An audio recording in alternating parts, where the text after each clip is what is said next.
नमस्कार। आज हम सबके लिए गौरव का दिवस है। हम सभी जानते हैं कि आज ही के दिन राजमाता विजयराजे सिंधिया जी का जन्म हुआ था।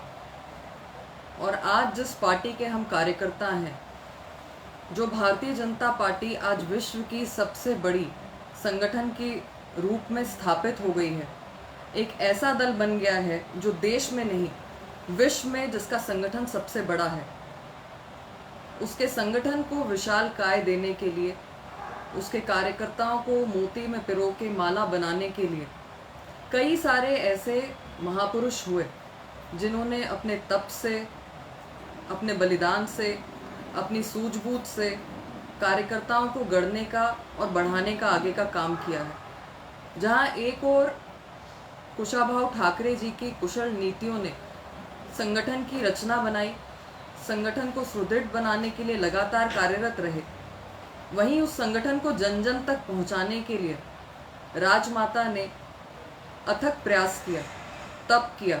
और यही कारण है कि आज के समय भारतीय जनता पार्टी का संगठन जहां पर कैडर बेस्ड कहलाता है, वहीं पर कुशाभाऊ ठाकरे जी की वजह से कैडर कहलाना और उसको आगे की कड़ी में बढ़ाने के लिए, उसको मास ऑर्गेनाइजेशन बनाने का अगर काम किसी ने किया है तो वो राजमाता साहब ने किया है। एक राजघराने से संबंध रखने के बावजूद जिस तरीके से राजमाता ने अपने जीवन को जिया, जिस तरीके से अपने जीवन को देश के लिए समर्पित कर दिया, वो आज हम सब कार्यकर्ताओं के लिए एक प्रेरणा का पात्र है। हम सब ने देखा कि राजमाता किसी राजघराने में जन्मी तो नहीं थी। उनका जन्म राणा परिवार में हुआ। उनके पिता प्रशासनिक अधिकारी थे। उनका लालन पालन उनके नाना जी और नानी जी ने सागर में किया। और पढ़ने के लिए जब उन्होंने अपनी इच्छा जताई और प्राथमिक करने के बाद जब वो वाराणसी गई, तो वाराणसी में ही जो उनका पहला निर्णय था, जो गांधी जी के विचारों से प्रभावित होकर उन्होंने निर्णय लिया कि वो खादी के वस्त्र पहनेंगी और जो विदेशी वस्तु हैं उनको उन्होंने एक जगह पर डंप कर दिया, आग लगा दी। ये जो स्वदेशी की मूल भावना राजमाता जी ने अपने अंदर और अपने आसपास के साथियों में जो जगाई, वो आज भी हमें देखने को मिलती है। भारतीय जनता पार्टी के जो विचार हैं वो सतत रूप से उन महापुरुषों ने जो जगाए थे वो निरंतर आगे चल रहे हैं। अगर आज के परिवेश में हम उसकी तुलना करें तो आज भी 2014 में जब हमारे देश में प्रधानमंत्री नरेंद्र मोदी जी ने शपथ ली, उन्होंने स्वदेशी की इसी भावना को आगे बढ़ाने का काम किया। राजमाता राजघराने के होने के बावजूद उनके पास जो महंगे महंगे कपड़े थे, जो विदेशी वस्तु थी, उन्होंने उस समय उसको आग लगाकर स्वदेशी मूल की भावना को जो आगे बढ़ाने का काम किया था, उसके पीछे मूल भावना ये थी कि हमारे देश के अंदर पर्याप्त ऐसे कलाकार हैं, पर्याप्त ऐसे बुनकर हैं जिनके द्वारा खादी और रेशमी के वस्त्र जो हैं वो बनाए जाते हैं, जिसे हम आज के परिप्रेक्ष्य में आत्मनिर्भर भारत कहते हैं, आत्मनिर्भर मध्य प्रदेश कहते हैं। और वो स्वदेशी की भावना आज भी हमारे कलाकारों के लिए, हमारे बुनकरों के लिए एक तरीके से सहयोग का काम कर रही है। और देश की आर्थिक स्थिति को साथ साथ इन गरीब बुनकरों की जो आर्थिक परिस्थिति है उनको सुधारने का काम कर रही है। राजमाता के इन विचारों को जिस तरीके से हम सब ने आत्मसात किया है, ये हमें एक ओर सशक्त बनाता है तो दूसरी ओर आर्थिक परिस्थिति सुधारने का काम भी करता है। राजमाता का जो जीवन पूरा रहा, उसके जो पहलू हैं वो उस समय जितने प्रासंगिक थे आज भी उतने ही हैं और आने वाले समय में भी उतने ही रहेंगे। चाहे विवाह के बाद महाराज जीवाजी राव को अपनी इस इच्छा को प्रकट करना कि मैंने एक बार एक संकल्प लिया था कि मैं स्वदेशी वस्त्रों को ही ग्रहण करूंगी, मैं हमारे लोकल के जो आर्टिस्ट हैं, जो कलाकार हैं, उनको प्रमोट करने का काम करूंगी, जो बुनकर हैं उनके द्वारा बनाए गए बुने हुए कपड़ों को ही पहनूंगी। वहाँ से उनकी जो यात्रा चालू हुई, उसके बाद जो एक आताताई तानाशाही केंद्र की कांग्रेस की सरकार थी, उससे बिना लड़े, उसके सामने बिना झुके, उसके साथ लगातार जूझते हुए राजमाता ने इमरजेंसी के समय कई प्रकार की यातनाएं भी झेली। और इमरजेंसी के समय का एक किस्सा है, जब मैं उनकी जीवनी पढ़ रही थी, उसमें उन्होंने बताया कि किस तरीके से उनको मानसिक तौर पर यातनाएं देने के लिए जो मानसिक तौर पर स्वस्थ महिलाएं नहीं थी, उन कैदियों के साथ राजमाता को रखा गया। साथ ही साथ जो आपराधिक गतिविधियों में लगातार संलिप्त रही बहुत खूंखार थी महिलाएं, उनके साथ रखा गया। पर राजमाता ने अपना आपा नहीं खोया, अपितु वहां पर जो उन अपराधियों के बच्चे थे, जिनको ममत्व नहीं मिल रहा था, जिनको माँ का प्यार नहीं मिल रहा था, उनके कपड़े, उनकी भूख, उनको ममता देने का काम अगर किसी ने किया तो वो राजमाता सिंधिया ने किया। ये उनका व्यक्तित्व था। और लगातार हमने ये सुना है और पढ़ा है, जिस तरीके से पिछले वर्ष उनकी जन्म शताब्दी के दिन प्रधानमंत्री जी ने भी कई सारे ऐसे प्रसंगों का वर्णन किया था कि एकता यात्रा के समय जब मुरली मनोहर जोशी जी की अध्यक्षता में कन्याकुमारी से जम्मू के लिए एक यात्रा निकाली गई थी, उस यात्रा में जहां पर हमारे आज के प्रधानमंत्री माननीय नरेंद्र मोदी जी सहयोगी का काम कर रहे थे, उस समय भी कश्मीर में जो झंडा फहराने का संकल्प हमने लिया था, उस संकल्प को आगे बढ़ाने के लिए जो ललक राजमाता में थी, वो अपने कार्यकर्ताओं का उत्साह बढ़ाने के लिए कन्याकुमारी आई। और कन्याकुमारी के साथ साथ जब ये यात्रा पूर्ण होने वाली थी, उसके पूर्ण होते समय वो श्रीनगर भी पहुंची, वहां पर कार्यकर्ताओं से बातचीत करी। उनसे जो उनका संबंध था कार्यकर्ताओं से, वो आत्मीयता भरा था। और उसी प्रसंग के साथ में माननीय प्रधानमंत्री जी ने एक और घटना बताई थी, जब एक चुनावी सभा के समय जब सारे कार्यकर्ता आधी रात को ग्वालियर पहुंचे, और ग्वालियर पहुंचने के बाद जब राजमाता ने उनके रहने की व्यवस्था करी, रात के करीब 2-2:30 बज रहे थे, ये सभी कार्यकर्ता स्नान कर कर तैयार हो गए और अचानक से दरवाजे पर एक दस्तक हुई, जिसमें राजमाता बाहर खड़ी थी और माननीय प्रधानमंत्री नरेंद्र मोदी जी, उस समय के कार्यकर्ता गुजरात के, वो राजमाता को दरवाजे पे देखकर चकित रह गए और उन्होंने प्रणाम करके राजमाता से कहा कि राजमाता, आप इतनी रात को यहाँ? तो उन्होंने कहा कि मैं आपके लिए हल्दी वाला दूध लेकर आई हूँ। तो ऐसा था राजमाता का व्यक्तित्व, जिसमें उन्होंने लगातार अपने कार्यकर्ताओं को अपने परिवार का अंग माना। और वो हमेशा कहती रही कि मेरा एक पुत्र नहीं है, मेरे सहस्त्र पुत्र पुत्रियां हैं जिनकी मैं माता हूँ। ऐसी थी राजमाता, जिनका व्यक्तित्व बहुत विशाल था, जो एक आनंदमयी माँ थी, जो एक करुणामयी माँ थी, जो एक वात्सल्य से भरी हुई माँ थी, जिन्होंने इस देश की आज़ादी से लेकर आपातकाल से लेकर मध्य प्रदेश की जनता के लिए निरंतर गांव गरीब के कल्याण के लिए काम किया। उनका विचार था कि जो हमारे प्रदेश के, देश के गरीब, वंचित, दलित, शोषित हैं, उनको एक अच्छा स्थान मिलना चाहिए। और जिसको आज हम देखते हैं, तो आज की हमारी मोदी सरकार लगातार इस पे काम करती है, उन्हीं राजमाता के विचारों को लगातार आगे बढ़ाती है और सबका साथ, सबका विकास, सबके विश्वास के नारे के साथ हम आगे बढ़ते हैं। जब राजमाता महिलाओं के बारे में बात करती थी, मैं नहीं जानती कि आप में से कितने लोग जानते हैं कि राजमाता भारतीय जनता पार्टी की राष्ट्रीय महिला मोर्चा की अध्यक्ष भी रही हैं। उस समय अनेक बार जब वो संबोधित करती थी, तो महिलाओं के उत्थान के लिए, उनकी सामाजिक बराबरी के लिए, उनकी आर्थिक स्थिति को सुधारने के लिए वो अक्सर व्याख्यान में अपनी चिंता व्यक्त करती थी।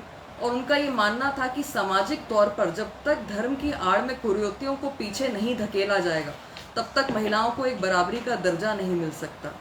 और मुझे यकीन है कि आज के समय जब आज की सरकार ने ट्रिपल तलाक को दरकिनार कर उसको हटाने का काम किया है और एक सशक्त कानून बनाया है, तो उससे राजमाता जी को आज संतोष मिलता होगा।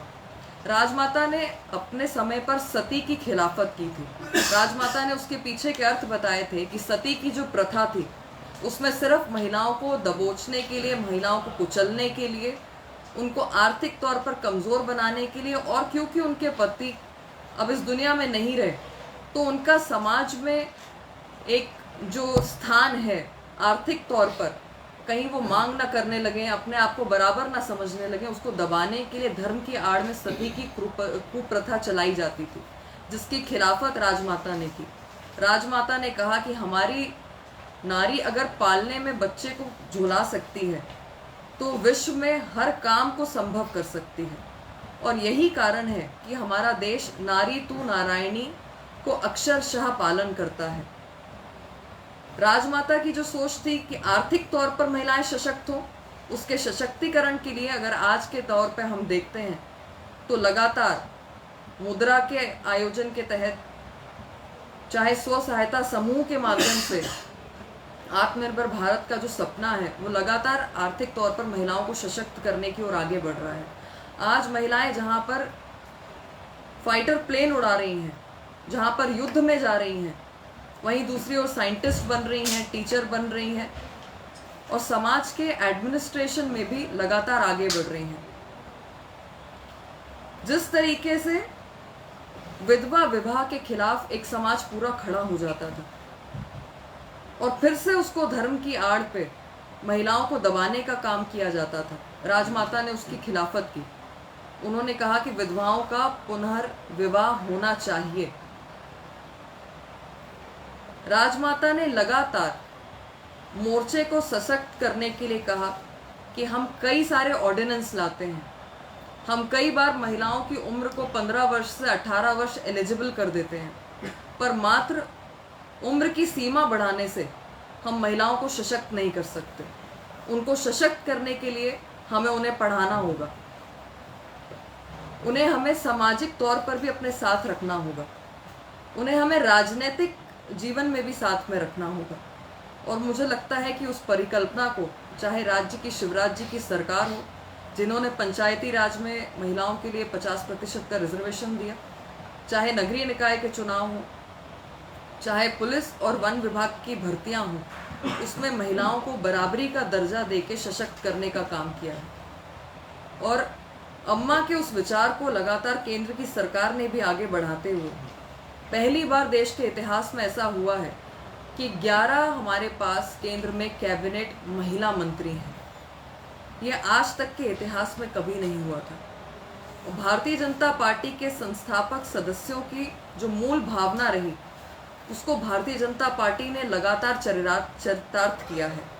आज सबसे ज़्यादा देश के अंदर अगर मुख्यमंत्री महिलाओं के तौर पर किसी ने देने का काम किया तो भारतीय जनता पार्टी ने किया। सबसे ज़्यादा अगर गवर्नर किसी ने दिए तो वो भारतीय जनता पार्टी ने दिए। और हाल ही में मैंने आपको कैबिनेट में केंद्रीय मंत्रियों का उदाहरण भी दिया। इसी प्रकार से राजमाता सिंधिया जी ने अपनी जीवनी के अंदर कुछ ऐसी योजनाओं के बारे में बताया जो जवाहरलाल नेहरू जी के समय से चालू होती थी।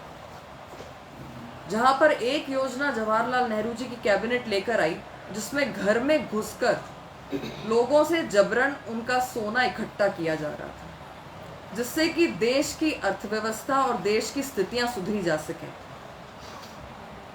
उसके बाद इंदिरा जी का जो काल आया जब वो प्रधानमंत्री बनी, उसको देश के लिए सबसे बड़ा दुर्भाग्यपूर्ण काल राजमाता जी ने अपनी जीवनी में बताया, क्योंकि जिस लोकतंत्र की परिकल्पना कर कर देश ने आज़ादी पाई थी, इंदिरा जी के आने के बाद वो लोकतंत्र गौण होता गया। लगातार संविधान में संशोधन होने चालू हो गए। विपरीत विचारों को कुचलने के लिए इंदिरा जी के द्वारा लगातार संविधान के संशोधन के साथ साथ विपक्षी दलों की आवाज़ को कुचलने और दबाने का काम होने लगा। और उसी का एक बड़ा उदाहरण था इमरजेंसी, जो हमारे देश के इतिहास में काले पन्ने में रच गया है, बस गया है।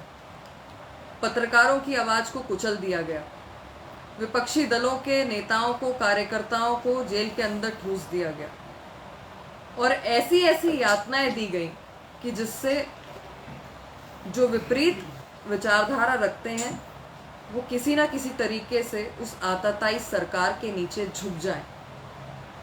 पर अम्मा का व्यक्तित्व ऐसा विशाल था कि मध्य प्रदेश के अंदर अगर कोई गैर कांग्रेसी सरकार बनी, किसी ने अगर सरकार के खिलाफ आवाज़ उठाने का काम किया, तो उस इतिहास में स्वर्ण अक्षरों में राजमाता सिंधिया जी का नाम स्थापित है, जिन्होंने विद्यार्थियों की एक आंदोलन को लेकर, जब उनकी आवाज़ को मध्य प्रदेश की सरकार के द्वारा, कांग्रेस की सरकार के द्वारा दबाया जा रहा था, उसको लगातार उठाने का काम किया।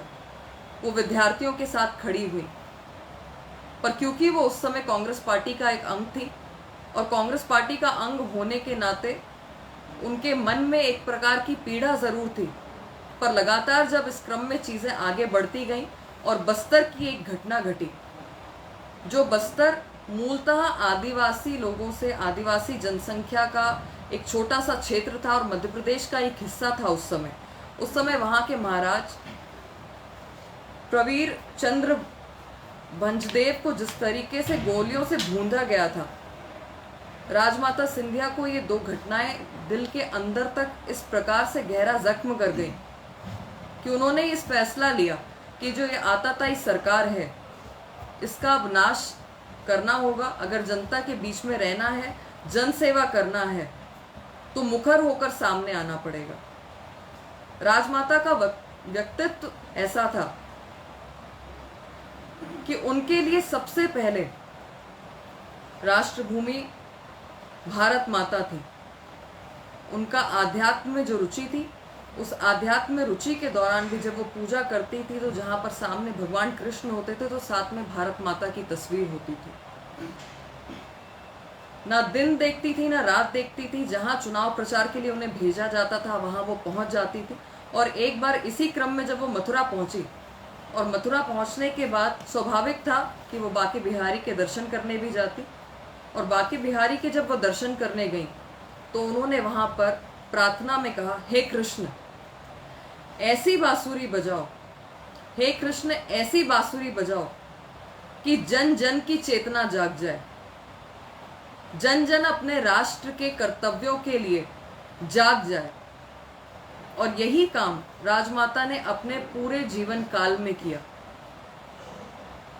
मुझे पूर्ण विश्वास है कि एक राजघराने से आने के बाद भी जो राजपथ से उनकी लोकपथ की यात्रा है, हम उसको आत्मसात करेंगे। जो उनका सपना था प्रत्येक कार्यकर्ता के लिए, देशवासी के लिए, कि हमारा देश समृद्ध हो, सशक्त हो और निरंतर प्रगति करे, सबके साथ, सबके विकास के साथ चले, हम उसको आत्मसात करते हुए आगे बढ़ेंगे। धन्यवाद, नमस्कार।